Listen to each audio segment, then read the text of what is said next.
അർച്ചന, good morning. ഏതായാലും എറണാകുളം ജില്ല UDF-നെ സംബന്ധിച്ച് വലിയ ആത്മവിശ്വാസവും ആധിപത്യവും ഉള്ള ജില്ലയാണ്. പക്ഷേ ഇതൊക്കെ ഉണ്ടായിട്ടും അവരുടെ ഉള്ളിലെ തർക്കങ്ങൾ മേയർ തെരഞ്ഞെടുപ്പിൽ നമ്മൾ കണ്ടതാണ്.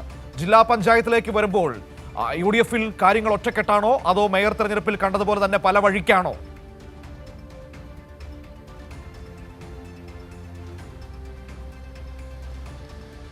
Manu, good morning. എറണാകുളം ജില്ലയിൽ ജില്ലാ പഞ്ചായത്ത് ഒപ്പം ബ്ലോക്ക് പഞ്ചായത്ത്, ഗ്രാമപഞ്ചായത്ത് എന്നിവിടങ്ങളിലേക്കാണ് ഇന്ന് തെരഞ്ഞെടുപ്പ് നടക്കുന്നത്. 10:30 കൂടിയാണ് കാക്കനാട് ജില്ലാ കളക്ടറേറ്റിൽ ഈ തെരഞ്ഞെടുപ്പ് നടക്കുന്നത്. എന്തായാലും എറണാകുളത്തെ സംബന്ധിച്ച് 28 ജില്ലാ പഞ്ചായത്തിനെ സംബന്ധിച്ച് 28 ഡിവിഷനുകളാണുള്ളത്. ഇതിൽ 25ഉം UDF-നാണ് ഈ തെരഞ്ഞെടുപ്പിൽ ഫലം വന്നപ്പോൾ വിജയിച്ചത്. അതിൻ്റെ ഭാഗമായിട്ട് ഇപ്പോൾ കോൺഗ്രസിൽ നിന്ന് KG രാധാകൃഷ്ണനാണ് പ്രസിഡന്റ് സ്ഥാനത്തേക്ക് മത്സരിക്കുന്നത്. LDF-ന്റെ കടമക്കുടി ഡിവിഷനിലെ മേരി വിൻസെൻ്റാണ് മത്സരരംഗത്തുള്ളത്. LDF-ന് 3 സീറ്റുകളാണ് ജില്ലാ പഞ്ചായത്തിലുള്ളത്. അതിൽ 3 ഇടങ്ങളിലായി വിജയിച്ചത് KS നിബിൻ ചെറായി ഡിവിഷനിലും ഒപ്പം ജൂബിൽ ജോർജ് പുത്തൻകുരിശ് ഡിവിഷനിലുമാണ്. ഇതിൽ കടമക്കുടി ഡിവിഷനിലെ മേരി വിൻസെൻ്റാണ് മത്സരരംഗത്തേക്കുള്ളത്. എന്തായാലും ഈ ജില്ലാ പഞ്ചായത്തിലേക്ക് വരികയാണെങ്കിൽ വലിയ രീതിയിലുള്ള പ്രതിസന്ധികളെല്ലാം തന്നെ ഈ കഴിഞ്ഞ ഭരണകാലത്ത് നേരിട്ടതാണ്.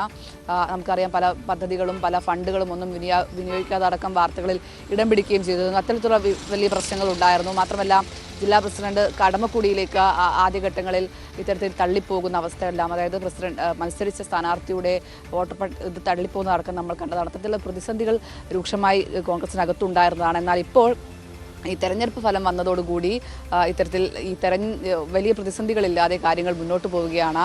അതേസമയം തന്നെ കൊച്ചി കോർപ്പറേഷനിലെല്ലാം പ്രതിസന്ധികൾ നമ്മൾ കാണുകയും ചെയ്തതാണ്. എന്തായാലും ഇന്ന് തെരഞ്ഞെടുപ്പ് ഘട്ടത്തിലേക്ക് കടക്കുമ്പോൾ മുഹമ്മദ് ഷിയാസിൻ്റെ അധ്യക്ഷതയിൽ ചേർന്ന യോഗത്തിലാണ് ഇത്തരത്തിൽ കോൺഗ്രസിലെ KG രാധാകൃഷ്ണൻ പ്രസിഡന്റ് സ്ഥാനത്തേക്ക് മത്സരിപ്പിക്കാൻ തീരുമാനിച്ചത്.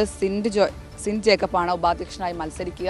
അതേസമയം തന്നെ ഈ ബ്ലോക്ക് പഞ്ചായത്തിലേക്ക് വരികയാണെങ്കിൽ വടവുകോട് ബ്ലോക്ക് പഞ്ചായത്തിൽ ഭരണസമിതിയെ കണ്ടെത്താൻ നറുക്കെടുപ്പ് വേണ്ടി വന്നേക്കും. 14 ഡിവിഷനുകളിൽ UDF-നും LDF-നും 5 വീതം അംഗങ്ങളുള്ളതുകൊണ്ട് തന്നെ നറുക്കെടുപ്പിലൂടെയായിരിക്കും ഇവിടുത്തെ തെരഞ്ഞെടുപ്പ് നടക്കുക. എന്തായാലും ഇന്ന് 10:30 കൂടി എറണാകുളം കളക്ടറേറ്റിലാണ് തെരഞ്ഞെടുപ്പ് നടത്തുന്നത്. ആരായിരിക്കും ഇത്തരത്തിൽ അധ്യക്ഷനാവുക എന്നതൊക്കെ ഇനി അല്പസമയത്തിനുള്ളിൽ നമുക്ക് അറിയാൻ കഴിയും.